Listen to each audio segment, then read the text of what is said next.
fanomezana azoko ireto kanety reto, ary rehefa azoko ilay fanomezana dia mbola nazavako fanomezana hafa tao anatin'ny tao. Hitantsika ohatra hoe izy kanety tsotra, fa rehefa etsehanao dia misy feony ao anatiny. Izay ny feon'ity voalohany ity a. Dia rehefa tonga ity faharoa ity dia misy feony. Dia toy izay isika olombelona, ny olona mety hitovy ny endrika ivelany fa mety samihafa ny ao anatiny ao.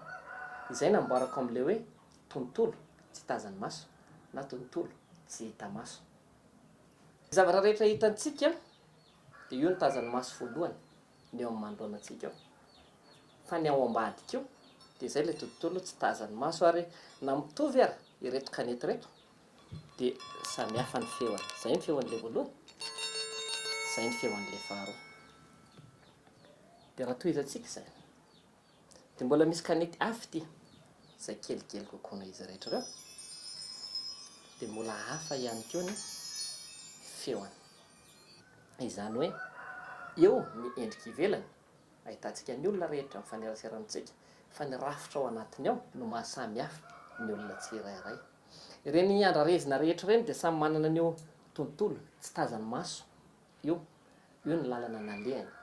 Ka amin'ny ezaka rehetra ataontsika, amin'ny tanjona ataontsika amin'ny fifandraisana aman'olona, dia mila haintsika ny mifandray amin'ny tontolo tsy tazan'ny maso ao anatiny io, ahafantarantsika misimisy kokoa ny olona fa tsy mionona amin'ny endrika ivelany fotsiny.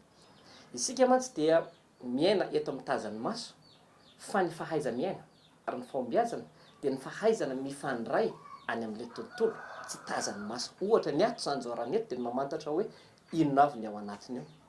Moa tsy toy izany va rehefa mitady asa ianao, ny endrika voalohany no hitan'ny olona, fa miresaka aminao izy dia mahafantatra hoe toy izao sy toy izao ny lalana nidiavin'ity olona ity, na izao ny tanjon'ity olona ity.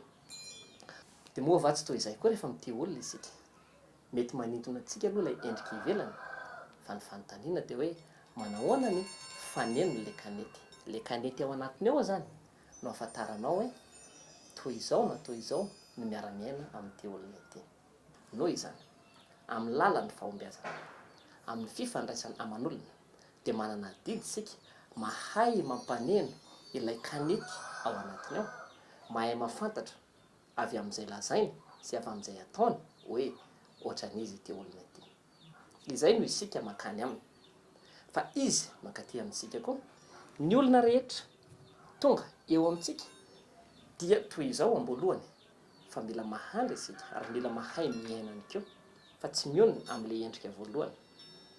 Misy pastera vaovao, misy mopera vaovao, misy mpampiasa vaovao, misy mpiara-mianatra vaovao, mbola ilay endrika ivelany hitantsika. Misy finantolahy vaovao, misy finantovavy vaovao, misy mpanofa trano vaovao, ny endrika ivelany hitantsika. Fa rehefa mandeha ny fotoana, rehefa haintsika ny mampaneno ilay kanety, izay vao fantatsika tokoa hoe iza marina eo olona eo. Atsipy ny teny any am-pona ao mahalala.